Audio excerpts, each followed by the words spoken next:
आऊज़ु बिल्लाहि मिनश शैतानिर रजीम बिस्मिल्लाहिर रहमानिर रहीम। इस वीडियो में आप 9वें पारे में के तर्जुमे में से कुछ आयत का तर्जुमा सुनेंगे।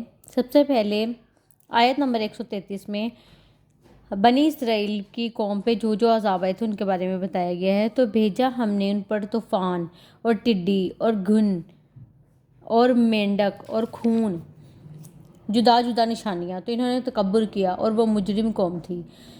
और जब इन पर अजाब पड़ता कहते हैं मूसा हमारे लिए अपने रब से दुआ करो इस अहद के सबब जो इसका तुम्हारे पास है। बेशक अगर तुम हम सब पर से अजाब उठा दोगे तो हम ज़रूर तुम पर ईमान लाएंगे और बने इसराइल को तुम्हारे साथ कर देंगे। फिर जब हम उनसे अजाब उठा लेते एक मुद्दत के लिए जिस तक इन्हें पहुंचना है, जब ही वो फिर जाते तो हमने इनसे बदला लिया तो इन्हें दरिया में डुबो दिया, इसलिए कि हमारी आयतें झुटलाते और इनसे बेखबर थे। आयत नंबर 143 में हज़रत मूसा अलैहिस्सलाम जब कलाम अल्लाह के लिए गए थे उसके बारे में है। और जब मूसा हमारे आयत वादे पर हाजिर हुआ और इससे इसके रब ने कलाम फरमाया, अर्ज़ की ए रब मेरे मुझे अपना दीदार दिखा कि मैं तुझे देखूं। फरमाया तू मुझे हरगिज़ ना देख सकेगा, हाँ इस पहाड़ की तरफ देख, ये अगर अपनी जगह पर ठहरा रहा तो अनकरीब तू मुझे देख लेगा। फिर जब इसके रब ने पहाड़ पर अपना नूर चमकाया इसे पाश पाश कर दिया और मूसा गिरा बेहोश। फिर जब होश हुआ बोला पाकी है तुझे, मैं तेरी तरफ रुजू लाया और मैं सबसे पहला मुसलमान हूँ। आयत नंबर 1। जब हज़रत मूसा अलैहिस्सलाम कलाम अल्लाह ताला से कलाम करने के लिए गए थे, पीछे से कौम ने बछड़ा बना लिया तो आके उन्हें बहुत गुस्सा आया। पहले गुस्सा आए फिर उन्होंने अल्लाह ताला से दुआ की। 151 नंबर आयत का तर्जुमा है, अर्ज़ की ऐ मेरे रब मुझे और मेरे भाई को बख्श दे और हमें अपनी रहमत के अंदर ले ले, और तू सब रहम करने वालों से बढ़कर मेहर वाला है।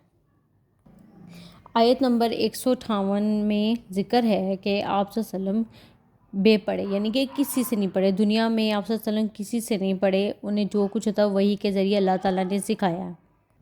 वह मैं तुम सब की तरफ इसका रसूल हूँ कि आसमान और ज़मीन की बादशाही इसी को है, अल्लाह के सिवा कोई मबूद नहीं, जलाए और मारे ज़िंदगी और मौत दे तो ईमान लाओ अल्लाह और इसके रसूल बेपढ़े गैब बताने वाले पर कि अल्लाह और इसके बातों पर ईमान लाते हैं और इनकी गुलामी करो कि तुम राह पाओ। तो रात को भुलाने लगे तो हज़रत जिब्राइल अलैहिस्सलाम ने अल्लाह ताला के हुक्म से एक पहाड़ जो कि जिसकी मिकदार इनके लश्कर के बराबर एक फरसंग तवील एक फरसंग अरीज थी उठाकर साहिबान की तरह इनके ऊपर कर दिया। तो वो डर रहे थे कि शायद ये हमारे ऊपर गिर जाएगा। और जब इस हवाले से 171 नंबर आयत का तर्जुमा है, और जब हमने पहाड़ उन पर उठाया गोया वो साहिबान हैं और समझे कि वो इन पर गिर पड़ेगा, लो जो हमने तुम्हें दिया ज़ोर से और याद करो जो इसमें है कि कहीं तुम परहेजगार हो। तो साहिबान की तरह कर दिया, ऊपर कर दिया। तो वो डरे थे, वो सजदे में डरते डरते सारे सजदे में गिर पड़े कि ऊपर पहाड़ हमारे गिर जाएगा। लेकिन वो सजदे में ऐसे थे कि एक आंख सजदे में थी और दूसरी आंख से पहाड़ को देख रहे थे कि कहीं हमारे ऊपर ना गिर जाए। 175 नंबर आयत है का तर्जुमा ना उसके बारे में कि बिल्लम बाऊर एक आदमी था, उसकी वो दुआ मुस्तजाब थी, उसकी हर दुआ कबूल होती थी। उसके बाद इसमें आज़म से वो दुआ मांगता था, अल्लाह ताला से उसकी कबूल होती थी। तो बनी इसराइल ने हज़रत मूसा से कहा कि भी हज़रत मूसा अलैहिस्सलाम के खिलाफ़ मतलब दुआ की, इन्हें बददुआ दीजिए, आपकी हर दुआ कबूल होती है। विलम बऊर को कहा कि आप दुआ करें इनके लिए। उन्होंने कहा मैं कैसे दुआ कर दूँ, मुझे पता है कि वो उनका मर्तबा इतना बड़ा है, मेरी दुनिया आखिरत ज़ाया हो जाएगी अगर मैंने ऐसा किया तो। लेकिन लोगों ने बहुत ज़िद की तो उन्होंने कहा कि चलो मैं अल्लाह से इजाज़त मांगता हूँ, अगर अल्लाह ने मुझे इजाज़त दी तो मैं दुआ कर लूँगा। उन्होंने अल्लाह से इजाज़त की थी, अल्लाह ताला ने ख्वाब में आकर मतलब ख्वाब में जवाब उन्हें मिला कि नहीं करनी आपने दुआ इनके लिए, तो उन्हें नहीं की। फिर वो लोग बस ज़िद हो गए कि आप करें तरह तरह के तहाइफ दिए कि आप करें ये दुआ। फिर उन्होंने कहा मैं अल्लाह से इजाज़त चाहता हूँ। फिर कोई जवाब नहीं मिला तो लोग कहते हैं कि अब कोई जवाब नहीं मिला इसका मतलब कर दें। फिर उन्होंने दुआ जब करी तो जब वो दुआ करने के लिए खड़े हुए तो जो वो दुआ अपनी कौम के हक़ में करते थे अल्लाह ताला के हुक्म से उनकी ज़ुबान से उनके ख़िलाफ़ निकलती थी। तो बनी इसराइल वाले कहने लगे کہ آپ کیا کہہ رہے ہیں یہ؟ انہوں نے کہا میرا کچھ اختیار نہیں ہے، اللہ تعالیٰ کا ہی اختیار ہے۔ اور اس کے بارے میں آیت کا ترجمہ ہے 175 نمبر آیت ہے، بسم اللہ الرحمن الرحیم۔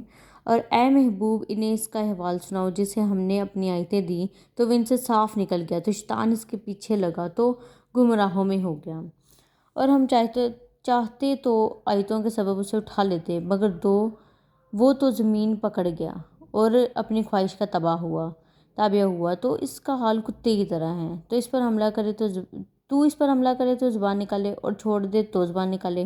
یہ حال ہے ان کا جنہوں نے ہماری آیتیں جھٹلائی، تو تم نصیحت سناؤ کہ کہیں وہ دھیان کریں۔ آیت نمبر 195 کا ترجمہ اس بارے میں ہے کہ جب آپ صلی اللہ علیہ وسلم نے بت پرستی کی مذمت کی تو بتوں سے جو ان کی مشرکین جو تھے نا، وہ آپ صلی اللہ علیہ وسلم کو ڈراتے تھے کہ بتوں کو برا کہنے والا تباہ ہو جائے گا، برباد ہو جائے گا۔ تو اس حوالے سے یہ آیت مبارکہ کا ترجمہ ہے، کیا ان کے پاؤں ہیں جن سے چلیں، یا ان کے ہاتھ ہیں جن سے گرفت کریں، یا ان کی آنکھیں ہیں جن سے دیکھیں، یا ان کے کان ہیں جن سے سنیں؟ تم فرماؤ کہ اپنے شریکوں کو پکارو اور مجھ پر داؤ چلو اور مجھے مہلت نہ دو، بے شک میرا والی اللہ ہے جس نے کتاب اتاری اور وہ نیکوں کو دوست رکھتا ہے۔ سورہ انفال کی دوسری آیت میں سچے مسلمانوں کا بتایا گیا ہے۔ ایمان والے وہی ہیں کہ جب اللہ یاد کیا جائے ان کے دل ڈر جائیں، اور جب ان پر اس کی آیتیں پڑھی جائیں تو ان کا ایمان ترقی پائے اور اپنے رب ہی پر بھروسہ کریں۔ وہ جو نماز قائم رکھیں اور ہمارے دیے سے کچھ ہماری راہ میں خرچ کریں، یہی سچے مسلمان ہیں۔ ان کے لیے درجے ہیں ان کے رب کے پاس، اور بخشش اور عزت کی روزی۔ جب جنگ بدر میں فتح ہوئی تو مسلمان وہاں سے آ کے کہتے تھے فلاں کافر کو میں نے مارا، اس کو میں نے مارا، کہ اپنی مطلب یہ بڑائیاں بیان کر رہے تھے۔ تو اس سلسلے میں آیت مبارکہ 17 کا ترجمہ ہے، تو تم نے انہیں قتل نہ کیا بلکہ اللہ نے انہیں قتل کیا، اور اے محبوب وہ خاک جو تم نے پھینکی تم نے نہ پھینکی تھی بلکہ اللہ نے پھینکی، اور اس لیے کہ مسلمانوں کو اس سے اچھا انعام عطا فرمائے، بے شک اللہ سنتا جانتا ہے۔ ایک دفعہ آپ صلی اللہ علیہ وسلم نے حضرت ابی بن کعب نماز پڑھے تھے، آپ نے انہیں بلایا تو وہ نماز جلدی جلدی پڑھ کے آئے، مطلب تھوڑی لیٹ ہو گئی، تو آپ صلی اللہ علیہ وسلم نے فرمایا میں نے تمہیں بلایا نہیں تھا، مطلب تم کیوں نہیں آئے؟ تو انہوں نے کہا کہ میں نماز پڑھا تھا۔ انہوں نے کہا اللہ کے کیا تم نے یہ آیت نہیں سنی کہ اللہ اور اس کے رسول کے بلانے پر حاضر ہو؟ انہوں نے کہا آئندہ ایسا نہیں ہوئے گا۔ یہ اور آیت کا ترجمہ ہے 24 نمبر، اے ایمان والو اللہ اور رسول کے بلانے پر حاضر ہو، جب رسول تمہیں اس چیز کے لیے بلائیں جو تمہیں زندگی بخشے گی، اور جان لو کہ اللہ کا حکم آدمی اور اس کے دلی ارادوں میں حائل ہو جاتا ہے، اور یہ کہ تمہیں اسی کی طرف اٹھنا ہے۔ آیت نمبر 30 کا ترجمہ اس والے سے، جب آپ صلی اللہ علیہ وسلم مدینہ طیبہ ہجرت کر گئے اس ٹائم کافر آپ کو مارنے کی نعوذ باللہ سازش کر رہے تھے۔ اس کا ترجمہ ہے، اور اے محبوب یاد کرو جب کافر تمہارے ساتھ مکر کرتے تھے کہ تمہیں بند کر لیں یا شہید کر دیں یا نکال دیں، وہ اپنا سا مکر کرتے تھے، اور اللہ اپنی خفیہ تدبیر فرماتا تھا، اور اللہ کی تدبیر سب سے بہتر ہے۔